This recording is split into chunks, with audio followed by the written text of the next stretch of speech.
Assalamualaikum warahmatullahi wabarakatuh. Kembali lagi di channel Berita Mistis. Untuk kisah kali ini masih ada sebuah cerita yang ditulis oleh Untung Prasetyo. Dan untuk kisah yang akan saya bawakan kali ini yaitu sebuah kisah yang berjudul Menolong Korban Ilmu Lawarontek. Dan sebelum kita lanjut ke ceritanya, tekan dulu tombol like video ini dan jangan lupa tekan juga tombol subscribe channel ini. Dan nyalakan juga lonceng notifikasinya agar tidak ketinggalan cerita-cerita lainnya dari channel ini.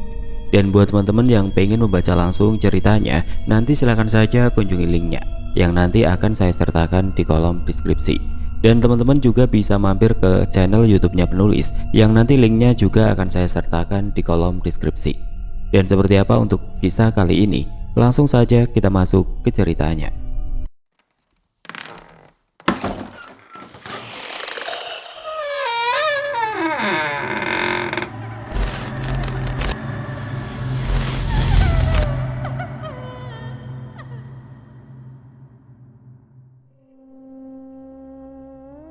Jakarta 2020. Sepulangnya Bang Rudi dari mengajar ngaji, Bang Rudi merasa ada sosok gaib yang sedang mengawasinya dari kejauhan. Selain kelebatan-kelebatan bayangan, bau amis pun terus tercium oleh Bang Rudi ketika beliau sedang berjalan memasuki gang menuju ke rumahnya. Bang Rudi pun mengedarkan pandangannya ke sekitar, berharap dapat segera menemukan sosok gaib yang mengikutinya tersebut. Tapi sampai Bang Rudi tiba di halaman rumahnya, beliau tidak juga dapat melihat penampakan sosok gaib tersebut. Ketika Bang Rudi sudah bersiap untuk tidur, beliau dikejutkan dengan suara pintu rumah yang diketuk dengan suara berbeda. Suara ketukan pintu rumah Bang Rudi itu lebih terdengar seperti suara kepala yang beradu dengan benda padat. Bang Rudi yang masih di kamar mandi pun segera keluar menuju ke ruang tamu untuk memastikan siapakah orang yang hendak bertamu pada pukul 12:30 dini hari. Tanpa ragu lagi, Bang Rudi pun segera membuka pintu rumahnya.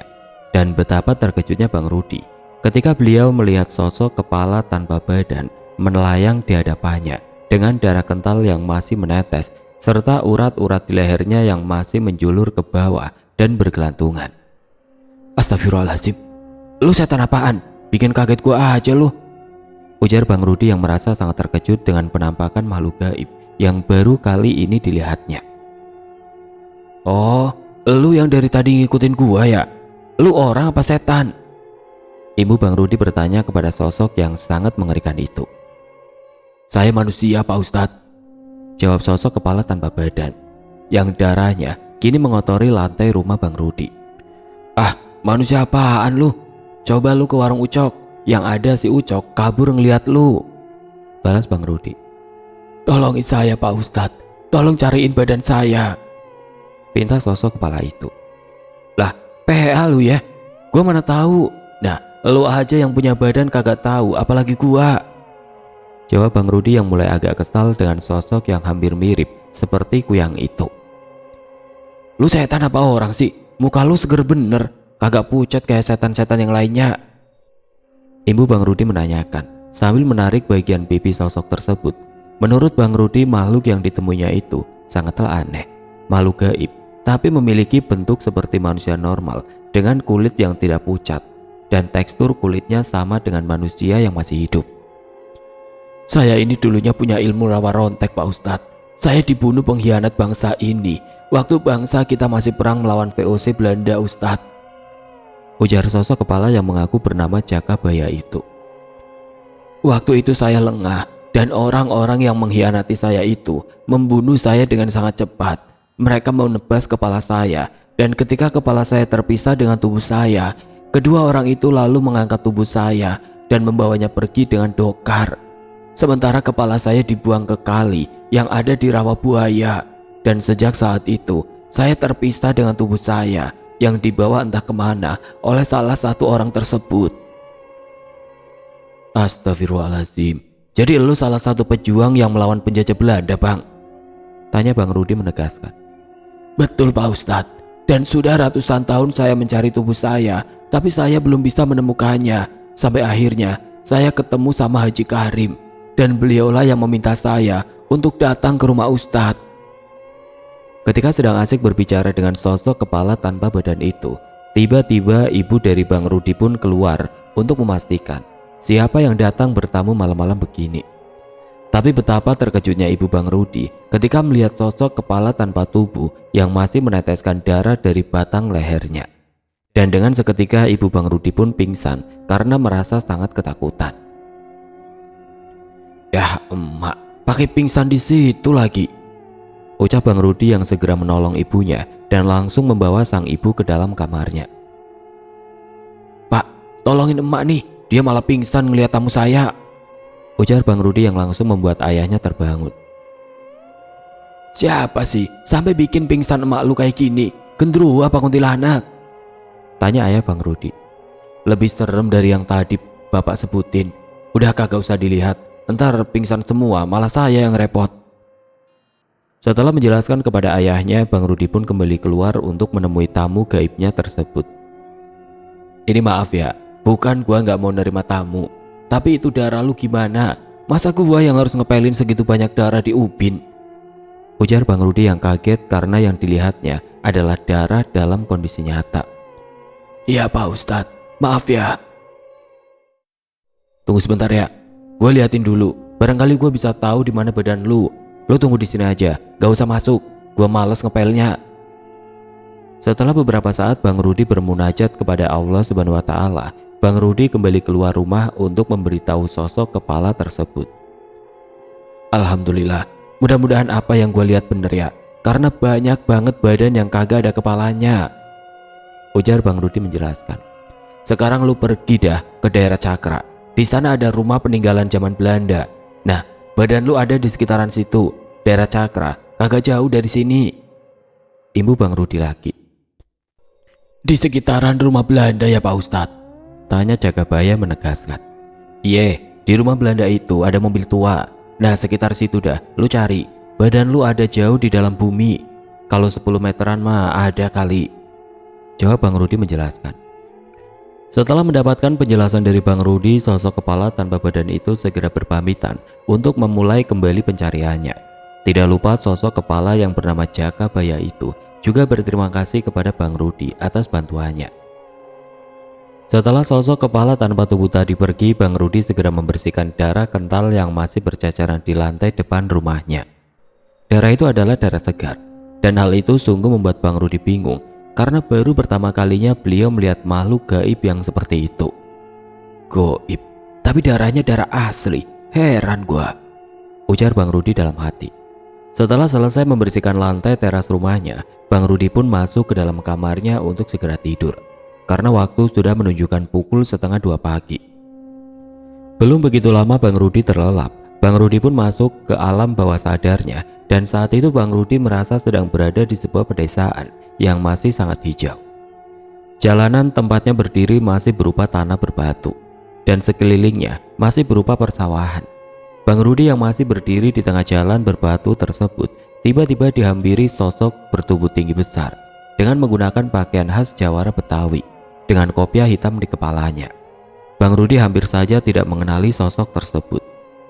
"Assalamualaikum Ustadz," ujar seorang yang kini sudah berdiri di depan Bang Rudi. "Waalaikumsalam warahmatullahi wabarakatuh," jawab Bang Rudi sambil terus memperhatikan sosok tersebut. "Masya Allah, lu yang baru aja ke rumah gua kan?" tanya Bang Rudi yang merasa terkejut dengan sosok kepala tanpa badan yang tadi baru saja menemui Bang Rudi di depan rumahnya. "Bener Ustadz," jawab sosok Jagabaya. "Lu udah nyampe Cakra belum?" tanya Bang Rudi penasaran. "Belum Ustadz. Aneh sungkan buat masuk area gedung itu, soalnya ada yang jaga dan lagi banyak sosok gaib yang memiliki kekuatan tinggi." "Nah, ini badan lu masih nyatu?" tanya Bang Rudi heran. "Iya Ustadz, ini adalah bagian dari ingatan saya, jadi saya bisa berwujud dengan tubuh sempurna di dalam mimpi Ustadz," jawab Jagabaya lagi menjelaskan. "Oh gitu. Nah, sekarang gue di mana dah?" tanya Bang Rudi yang masih merasa asing dengan tempatnya berada. "Kita lagi di daerah Rawabuaya Ustadz," jawab sosok Jagabaya sambil tersenyum. "Subhanallah, ngapain lu bawa gua ke sini? Emangnya nggak capek lu?" tanya Bang Rudi lagi. "Ya, biar Ustadz tahu siapa saya, karena saya mau Ustadz bantu saya sekali lagi." "Bantu apaan lagi? Gua kagak bisa apa-apa," balas Bang Rudi yang membuat Jakabaya tersenyum. Di dunia tidak kasat mata, Ustadz sudah dikenal karena Ustadz adalah salah satu cucu dari sosok kiai besar, ulama dari tanah Betawi yang masih ada nasab ke ulama-ulama besar yang ada di tanah Arab. Sok tahu lu, balas Bang Rudi singkat. Ayo dah, kita mau kemana nih? Jangan lama-lama, keburu subuh di tempat gua, ucap Bang Rudi yang terus mengedarkan pandangannya ke sekeliling. Iya Ustadz, jawab Jakabaya yang mulai mengajak Bang Rudi berjalan. Baru beberapa langkah Bang Rudi dan Jakabaya berjalan, tiba-tiba kondisi tempat Bang Rudi berada pun berubah seketika. Yang awalnya adalah persawahan, kini mereka berdua berada di sebuah pedesaan dengan banyak rumah serta para penduduknya. Desa yang awalnya tenang ketika Bang Rudi dan Jakabaya sampai, kini menjadi riuh karena banyak penduduknya yang berlarian mencari tempat persembunyian yang aman dari orang-orang yang mulai berdatangan. Beberapa orang asli daerah setempat yang pakaiannya sama seperti yang digunakan Jakabaya saat ini terlihat memimpin rombongan orang-orang yang berseragam dengan topi lebar serta memegang senjata laras panjang di tangan mereka masing-masing. Orang-orang berseragam tadi terlihat menyebar dan mulai memasuki rumah warga secara paksa. Terlihat juga beberapa warga diseret keluar rumah dan dikumpulkan menjadi satu. Pemandangan yang dilihat jelas oleh Bang Rudi ini hampir sama dengan kejadian di film-film pendekar seperti Legenda Si Pitung atau film Jaka Sembung. Para penjajah yang dibantu oleh para pengkhianat bangsa itu tidak segan-segan memukuli warga yang lemah dan tidak berdaya tersebut. Bahkan mereka pun mulai menembak beberapa orang yang dianggapnya memberontak. Karena Jakabaya ikut merasakan emosi dari Bang Rudi, Jakabaya pun lalu mengajaknya ke sebuah tempat di mana Jakabaya melakukan aksi perlawanannya seorang diri dengan membantai seluruh orang yang berada di sebuah bangunan megah milik Belanda. Suasana pun kembali berubah menjadi malam hari dan tempat Bang Rudi berada bersama Jakabaya pun dengan cepat berganti. Yang awalnya adalah sebuah pedesaan dengan rumah yang berdinding bilik bambu, kini Bang Rudi berada di depan rumah besar yang dijaga banyak oleh orang. Belum lama Bang Rudi berada di depan rumah besar tersebut. Tiba-tiba Bang Rudi mendengar suara letusan senjata api dari bagian dalam pagar tinggi rumah tersebut. Jakabaya pun segera mengajak Bang Rudi untuk mendekati rumah tersebut. Dan ternyata di bagian halaman yang luas itu sedang terjadi pertarungan hebat antara satu orang melawan 4 orang sekaligus. Tapi orang yang mirip dengan sosok Jakabaya itu tidak sedikit pun merasa gentar. Malah orang yang bertubuh tegap itu mampu menguasai pertarungan 1 lawan 4 dan tidak butuh waktu lama. Sosok yang ternyata adalah Jakabaya sudah bisa mengalahkan keempat jawara yang sama-sama berasal dari negeri ini. Orang-orang yang sedang bertarung melawan saya itu adalah adik seperguruan saya, Ustadz. Saya sudah memperingati mereka untuk terus berjuang mengusir penjajah, bukan malah bergabung dengan penjajah hanya demi sepiring nasi putih dan beberapa keping uang logam, ujar Jakabaya yang menjelaskan apa yang dilihat langsung oleh Bang Rudi. Rumah gedong itu adalah rumah perwakilan pemerintah Belanda, Ustadz. Dan malam itu saya menghabisi semua orang asing yang ada di rumah itu, serta orang-orang pribumi yang bekerja sama dengan Belanda. Susah ya, pada zaman itu kita berjuang secara individu dan belum bersatu, sambung Bang Rudi yang masih melihat keseruan pertarungan Jakabaya di dalam rumah Belanda tersebut. Jakabaya pun mengajak Bang Rudi untuk masuk ke dalam rumah mewah tersebut seperti sedang menonton sebuah film. Bang Rudi melihat Jakabaya bertarung sendirian dengan bilah golok tajam di tangan kanannya. Jakabaya terus menerjang musuh-musuhnya walau tubuhnya beberapa kali terkena tembakan dari tentara Belanda. Benar, rupanya lo punya rawa rontek, ujar Bang Rudi kepada Jakabaya. Hampir 1 peleton tentara Belanda dihabisinya seorang diri. Itu pun belum termasuk warga pribumi yang bekerja pada pemerintah Belanda. Dan sejak malam itulah sosok Jakabaya mulai dicari oleh pemerintah pusat Belanda dan nyawanya dijadikan sayembara. Kondisi pun kini berubah lagi. Ketika Jakabaya meminta Bang Rudi untuk memejamkan matanya, kini Bang Rudi berada di sebuah tempat seperti warung atau kedai yang sedang ramai pembeli pada saat itu. Terlihat di bagian kanan warung ada beberapa orang yang sedang berbincang hangat dan salah satunya adalah Jakabaya. Dalam percakapan mereka, Bang Rudi mendengar bahwa kelima orang yang ada di sana sedang merencanakan penyerangan terhadap kantor milik Belanda yang menguasai daerah Batavia lainnya pada saat itu. Jakabaya terlihat begitu antusias dengan rencana orang-orang yang memiliki pemikiran sama dengannya kala itu. Tapi hari itu adalah hari terakhir perjuangan Jakabaya. Ketika dirinya dihianati oleh orang-orang yang mengaku ikut berjuang atas nama bangsa ini. Di saat Jakabaya duduk di atas balai-balai yang terbuat dari bambu dengan kedua kaki bersila, tiba-tiba sebuah golok tajam melayang ke arah kepalanya tanpa bisa dihindarinya lagi. Darah segar pun menyembur ke atas melalui leher yang sudah terputus, dan kepala dari Jakabaya yang masih meneteskan darah pun segera dibungkus menggunakan kain yang ternyata sudah dipersiapkan oleh para pengkhianat itu. "Jangan sampai ada darah yang netes ke tanah dari kepala orang ini," ujar salah satu orang berpakaian merah dengan jambang panjang serta kumis yang tebal di atas bibirnya. Rencana para pengkhianat itu pun berhasil. Tubuh bersimbah darah milik Jakabaya itu digotong perlahan ke atas dokar yang sudah siap dengan 2 kerbau yang akan menariknya. Sementara kepala Jakabaya sudah dibungkus rapat dengan kain yang berlapis, sehingga darahnya tidak ada yang menetes ke tanah. "Innalillahi wa inna ilaihi rajiun," ujar Bang Rudi yang ikut merasakan kengerian hari itu. Tapi anehnya orang-orang yang ada di warung itu terlihat biasa saja dengan pembunuhan yang telah dilakukan beberapa orang tadi. Bahkan pemilik warung pun ikut membantu memberikan karung goni untuk menjadi pembungkus terakhir dari kepala Jakabaya.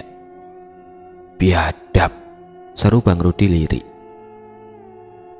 "Kalau waktu itu kaki saya nggak jauh dari tanah, mungkin saya masih bisa melawan balik, Ustadz," ujar Jakabaya yang terlihat sedih melihat kilas balik dari kematiannya itu. "Berarti ingatan terakhir lu ada di tempat ini ya?" tanya Bang Rudi kepada Jakabaya.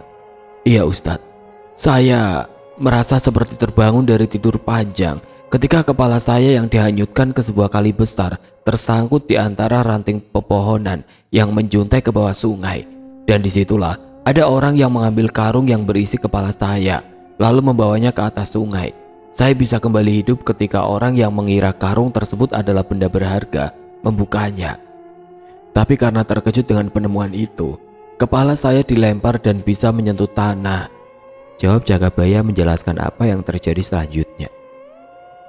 "Pada hakikatnya lu udah mati, tapi karena ilmu hitam yang lu punya, jadi lu bisa terus hidup," ujar Bang Rudi yang mencoba menjelaskan tentang apa yang terjadi pada Jakabaya.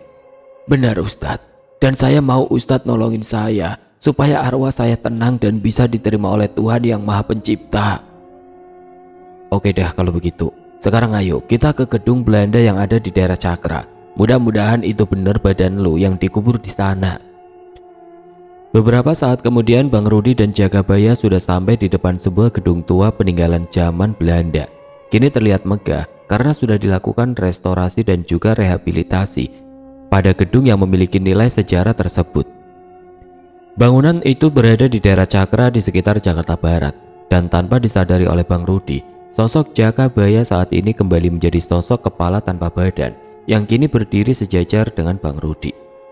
"Pantesan lu gak berani masuk," celetuk Bang Rudi saat beliau melihat sosok jin bertubuh besar berwarna merah serta beberapa makhluk gaib lainnya ada di sekitar gedung tersebut.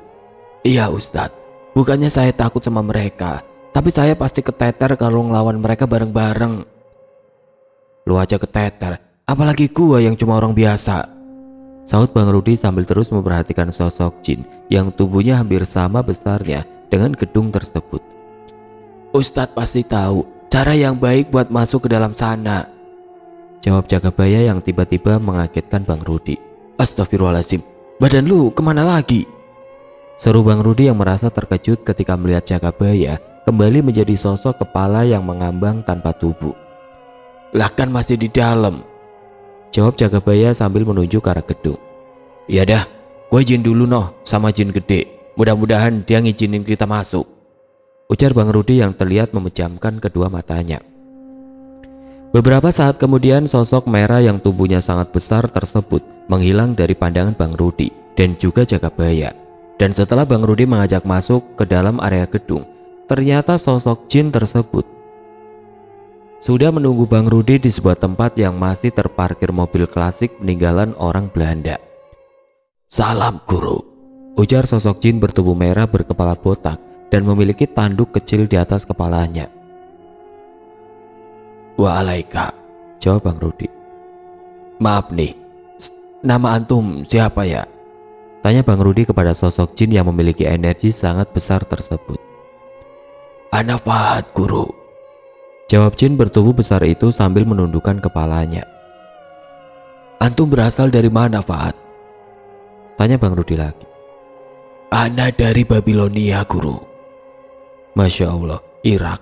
Tapi jangan panggil anak guru, panggil aja nama ana Rudi, balas Bang Rudi menjelaskan kepada jin merah yang bernama Fahad itu. Jadi begini Fahad, kedatangan ana dan kawan ana ke tempat ini dengan tujuan mau mencari tubuh dari orang yang bernama Jakabaya ini, ucap Bang Rudi sambil memperkenalkan Jakabaya. Ratusan tahun yang lalu saya melihat ada beberapa orang dengan 2 ekor kerbau dan dokarnya mengubur jasad di tempat ini. Jasad tersebut ditaruh di dalam peti kayu tebal yang sudah mereka siapkan sebelumnya.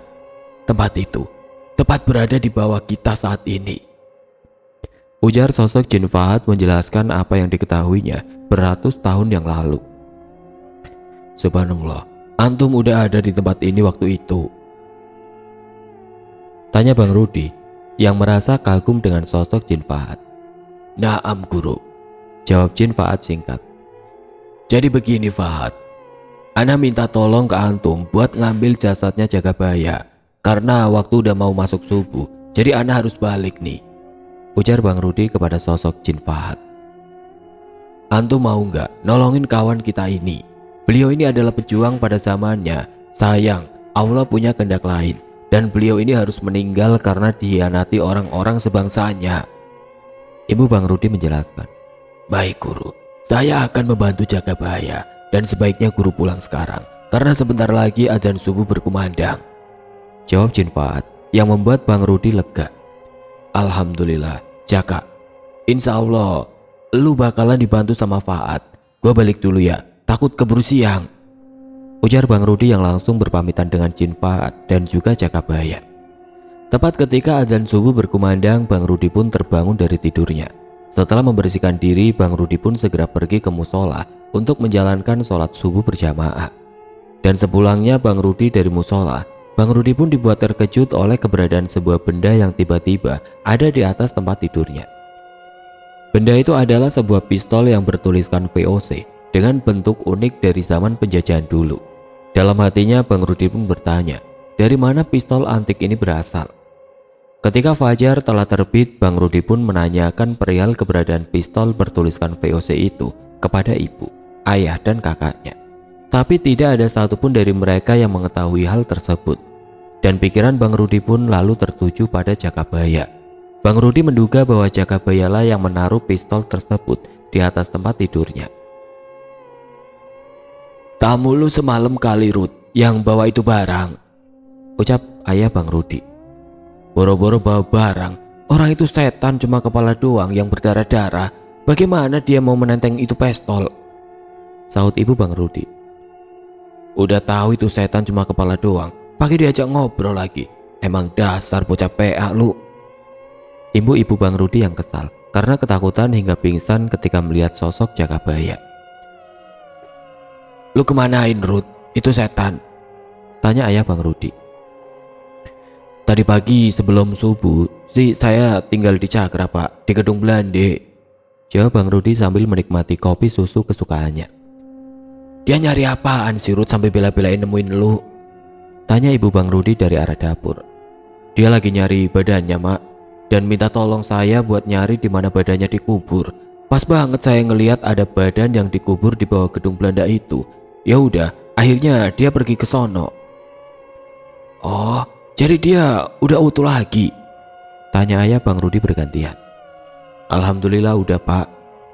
Dia dibantu Fahad, jin merah dari Irak yang menunggu gedung di Cakra itu. Lah, apal banget lu lama itu jin. Apal, orang saya kenalan. Baik-baik Ruth, jangan sampai akidah jadi belok karena punya banyak kenalan makhluk gaib, ujar ayah Bang Rudi menasihati. Di malam harinya Bang Rudi yang baru saja pulang menjalankan ibadah sholat isya di musola didatangi oleh seorang temannya yang bernama Rizky. Rizky meminta tolong kepada Bang Rudi karena ada tetangganya yang kesurupan sedari habis maghrib tadi. Menurut cerita Rizky, sosok yang merasuki tubuh Bang Endi sangat sulit sekali dikeluarkan dari tubuh Bang Endi. Sosok jin itu terus meminta rokok dan kopi pahit kepada keluarga Bang Endi sebagai syarat jika dia diminta untuk pergi dari tubuh Bang Endi. Tapi sudah habis berbatang-batang dan 2 gelas kopi pahit, jin tersebut tidak juga mau pergi dari tubuh Bang Endi. Lagian pada diturutin, setan mah kagak boleh diturutin, yang ada malah ngelunjak, ujar ayah Bang Rudi yang ikut mendengarkan Rizky bercerita. Iya pak, harusnya emang gak boleh dikasih, tapi dia ngamuk pak, kita nggak tega ngelihatnya, jawab Rizky menjelaskan. Yaudah Ki, bentar ya, gua ganti baju dulu, ucap Bang Rudi yang langsung masuk ke dalam kamarnya. Di dalam kamarnya Bang Rudi kembali memandangi pistol VOC yang kemunculannya masih jadi misteri tersendiri bagi Bang Rudi. Dan anehnya pada saat itu Bang Rudi ingin sekali membawa pistol VOC tersebut ke tempat orang yang sedang mengalami kesurupan itu. Sesampainya Bang Rudi dan Rizky di rumah Bang Endi, terlihat orang ramai berkumpul di sekitar rumah keluarga Bang Endi. Orang-orang itu merasa khawatir dengan kondisi Bang Endi yang sudah 2 jam lebih mengalami kesurupan. Bahkan sudah beberapa orang yang datang untuk mengusir sosok gaib yang ada di tubuh Bang Endi, tapi mereka belum bisa membuat jin itu pergi. Assalamualaikum, ucap Bang Rudi yang langsung dijawab oleh semua yang ada di dalam rumah itu. Ada apa ini rame-rame? Tanya Bang Rudi untuk sekedar berbahasa basi. Ini bang, mau pada nganter Jaka Golek ini, tapi dia belum mau pulang tuh, jawab adik Bang Endi yang bernama Romi. Subhanallah, Jaka Golek dari Rawamangun ya? Ujar Bang Rudi sambil tersenyum ke arah Bang Endi. Lu mau ngapain? Gua masih mau di sini, gua masih mau ngopi, ujar sosok jin yang ada di dalam tubuh Bang Endi. Kopi gua habis noh, lu udah berapa kali ngopi, sekarang lu pergi dah, kasihan lagi gua, ujar Kak Mira istri Bang Endi. Rokok mana rokok? Gua mau ngerokok, mulut asem ini, kepala pusing kayak ditempeleng company, ujar sosok gaib tersebut yang membuat semua orang tertawa. Gua kagak punya rokok, nih gua punya pistol company nih, lu kalau nggak mau keluar juga, gua bedil pala lu nih, sahut Bang Rudi sambil mengeluarkan pistol VOC yang dibawanya dari rumah. Buset dah, beneran itu pistol menir, ampun, ampun, ucap sosok yang ada di dalam tubuh Bang Endi. Lu mau keluar kagak? Jangan sampai gua bedil beneran nih, imbu Bang Rudi yang menaruh pistol antik miliknya di atas meja. Ketika Bang Rudi menaruh pistol VOC di atas meja, Bang Rudi pun merasakan ada sosok gaib dengan energi yang cukup kuat datang ke arahnya. Dan tidak lama kemudian sosok itu pun hadir di antara Bang Rudi dan keluarga Bang Endi. Akhirnya kita ketemu lagi Doer, ucap sosok jin yang sudah Bang Rudi kenal. Lu kenal sama sosok Jaka Golek? Tanya Bang Rudi dalam hatinya kepada Jakabaya. Dia musuh saya Ustadz, pengkhianat bangsa. Udah mampus masih saja nyusahin bangsa sendiri. Namanya Doer, bukan Jaka Golek, jawab Jakabaya yang membuat Bang Rudi tersenyum. Biar saya yang urus ini setan Doer Ustadz. Ustadz duduk diam aja di sini, imbu Jakabaya yang perlahan menghampiri tubuh Bang Endi. Hanya dengan satu kali hentakan kaki dan tangan yang memegang bagian kepala Bang Endi, sosok Jakabaya dapat mengeluarkan jin berwajah hitam dengan rambut panjang ikal dan juga menggunakan ikat kepala dari kain batik. Nah lo, gua kejar, mampus 2 kali lo. Ayo, lo ikut gua, ujar Jakabaya sambil menjambak rambut jin berwarna hitam tersebut.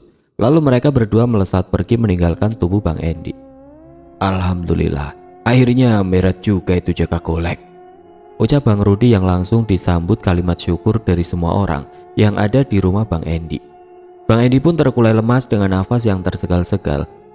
Bang Rudi pun segera meminta air putih untuk membuatkan obat sekaligus pagar gaib bagi Bang Endi. Setelah keadaan membaik, Bang Rudi pun berpamitan dan meminta Rizky untuk mengantarkannya pulang. Sesampainya di rumah, Bang Rudi dan Rizky pun berbincang sejenak di teras rumah Bang Rudi. Rumah Bang Rudi sudah terlihat sepi karena ayah dan ibunya sudah tertidur. Ketika Bang Rudi hendak masuk ke dalam rumahnya, karena Rizky baru saja berpamitan pulang, Tiba-tiba saja muncul sosok Jakabaya yang sudah berada di depan Bang Rudi. "Assalamualaikum Ustadz," ucap Jakabaya. "Waalaikumsalam warahmatullahi wabarakatuh."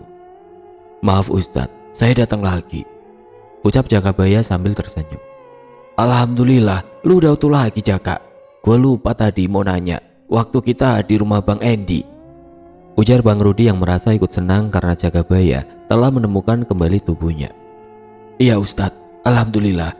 Kedatangan saya ke sini cuma mau ngucapin terima kasih buat Pak Ustadz yang sudah nolongin saya." "Sama-sama Jaka. Itu semua berkat kehendak Allah. Allah yang punya kekuatan buat nolong elu Jaka." "Ini pistol punya lu ya?" Ibu Bang Rudi yang menanyakan tentang pistol VOC yang tiba-tiba ada di atas tempat tidurnya. "Iya Ustadz, itu saya berikan kepada Ustadz. Mudah-mudahan ada manfaatnya." "Jadi ini hadiah buat gua?" tanya Bang Rudi lagi. "Benar Ustadz, semoga Ustadz berkenan menerimanya." "Insya Allah, ini barang gua terima ya. Lu beneran ikhlas nih?" "Insya Allah saya ikhlas Ustadz," jawab Jakabaya lagi. "Ya dah, kalau begitu ini gua terima ya. Mudah-mudahan ada manfaatnya buat gua," ucap Bang Rudi. "Alhamdulillah Ustadz. Kalau begitu saya pamit dulu Ustadz. Assalamualaikum," ujar Jakabaya yang perlahan menghilang dari hadapan Bang Rudi. "Waalaikumsalam warahmatullahi wabarakatuh," jawab Bang Rudi berbisik. Keesokan harinya Bang Rudi dikejutkan oleh kedatangan Haji Usman yang menanyakan tentang pistol Belanda yang dimiliki oleh Bang Rudi. Haji Usman pun ingin melihat langsung pistol tersebut dan berniat untuk menggantinya dengan uang mahar. Setelah melihat dan merasa cocok tanpa tawar-menawar lagi, Haji Usman pun langsung memberi mahar uang sebesar 50 juta untuk sebuah pistol antik dengan logo VOC tersebut. Dan setelah menyetujuinya, Haji Usman lalu membawa pulang pistol antik tersebut ke rumahnya. Di malam harinya Bang Rudi kembali dikagetkan dengan sebuah benda yang terlihat hampir mirip dengan pistol VOC yang sudah dibeli Haji Usman tadi pagi. Dan ketika Bang Rudi mendekati benda yang ada di atas tempat tidur, Bang Rudi pun dibuat tersenyum sendiri ketika melihat pistol VOC pemberian Jakabaya tersebut kembali lagi ke rumahnya. Tidak lama kemudian Haji Usman pun menelpon Bang Rudi untuk menanyakan keberadaan pistol antik yang sudah dibelinya itu. Bang Rudi pun menjelaskan kepada Haji Usman bahwa pistol tersebut kembali pulang ke rumahnya. Mengerti akan hal tersebut, Haji Usman pun mengatakan bahwa esok pagi Haji Usman akan kembali ke rumah Bang Rudi dan akan menambahkan mahar untuk pistol berlogo VOC tersebut. Di pagi harinya Haji Usman bersama beberapa orang kembali mendatangi rumah Bang Rudi. Setelah membahas seputar pistol tersebut, Haji Usman pun memberi tambahan mahar sebesar 15 juta kepada Bang Rudi. Bang Rudi pun menerimanya dengan ikhlas dan Bang Rudi pun meminta maaf kepada Haji Usman karena hal ini sungguh di luar kendalinya. Haji Usman yang sudah terbiasa dengan barang-barang antik yang bertua pun mengaku wajar jika hal ini terjadi karena sejatinya di dalam benda antik ini terdapat sosok gaib yang menghuninya. Sama seperti hari kemarin, pistol pemberian Jakabaya itu kembali lagi ke rumah Bang Rudi dan Haji Usman pun datang untuk mengambilnya dengan menambah lagi mahar sebesar 15 juta kepada Bang Rudi. Mau tidak mau Bang Rudi pun menerimanya karena itu terjadi bukan karena kehendak Bang Rudi, tapi kehendak dari sosok yang menghuni barang antik tersebut. Seperti merasa kurang dengan uang mahar yang kini berjumlah 70 juta, pistol tersebut kembali lagi pulang ke rumah Bang Rudi dan akhirnya Haji Usman pun menambahkan uang sebesar 30 juta lagi untuk menggenapi jumlah mahar pistol VOC tersebut. Dan kini jumlah total mahar dari senjata mematikan pada zamannya itu adalah sebesar 100 juta. Setelah jumlah uang mahar itu genap 100 juta, pistol berlogo VOC itu tidak pernah kembali lagi ke rumah Bang Rudi. Menurut Bang Rudi, sosok yang menghuni benda antik itu sudah merasa pas dengan harganya. Jadi benda tersebut tidak kembali lagi ke rumah Bang Rudi. Setelah urusan pistol antik tersebut selesai, tiba-tiba datang sosok Jin Fahad bersama Jakabaya ke rumah Bang Rudi. Mereka berdua mengaku telah diserang oleh segerombolan jin yang memiliki kesaktian tinggi. Jakabaya pun menuturkan bahwa ada beberapa sosok yang sudah dikenalnya dan salah satunya adalah setan Doer yang beberapa waktu lalu sempat diajarnya. "Beberapa puluh tahun yang lalu, ada yang mencoba untuk merebut gedung peninggalan Belanda itu, Guru. Tapi saya dan dua sahabat saya berhasil mengusir mereka dari tempat itu. Dan tidak lama setelah itu, terjadi kerusuhan di Jakarta yang memakan banyak korban warga yang tidak berdosa, ujar Fahad menjelaskan. Kerusuhan itu kalau nggak salah tahun 98 deh ya. Gue masih kecil waktu itu. Terus dua sahabat antum kemana, Hat? Tanya Bang Rudi kepada Fahad. Dua sahabat saya memilih ikut seseorang dan menjadi jin pembantu mereka, Guru. Jadi gua harus ngapain lagi? Tanya Bang Rudi kepada kedua sosok tersebut. Ya Ustadz, bantu si Fahad ini, sahut Jakabaya. Bantu ngapain, Jaka? Bantu menghadapi jin yang mau merebut gedung itu, Guru. Allahu Akbar, gue cuma orang biasa, kagak ngerti apa-apa. Apa iya gue bisa ngebantu lu? Insya Allah Ustadz bisa. Insya Allah dah, gue bantu buat mediasi. Gue sebenarnya ogah nih berurusan sama sosok gaib. Tapi apa mau dikate, Allah udah kasih jalannya begini. Akhirnya hal yang dimaksud oleh Fahad dan Jakabaya pun tiba. Gerombolan jin-jin dengan berbagai wujud mendatangi tempat yang sudah ratusan tahun ditempati oleh Fahad. Dan benar saja, gerombolan itu terang-terangan ingin menguasai gedung peninggalan zaman Belanda tersebut dan meminta Fahad pergi dari sana. Beruntungnya Bang Rudi yang dibantu oleh beberapa kawannya pun dapat bermediasi dengan sosok-sosok jin yang entah dari mana asalnya. Bang Rudi dan kawan-kawannya beralasan selama Fahad mendiami tempat itu, dia tidak pernah mengganggu orang-orang yang hidup di sekitaran tempat itu. Dan Bang Rudi juga tidak mau jika ketentraman di sana harus terusik oleh kehadiran sosok-sosok yang belum tentu bisa menjaga keamanan tempat tersebut. Mediasi yang berlangsung alot pun akhirnya berakhir dengan kata sepakat, karena jin pemimpin makhluk-makhluk gaib yang akan merebut gedung peninggalan Belanda itu akhirnya tahu siapa Bang Rudi yang sebenarnya. Karena merasa segan dengan para leluhur beliau, jin-jin itu pun berjanji tidak akan lagi mengusik tempat yang sudah dihuni oleh Fahad selama ratusan tahun.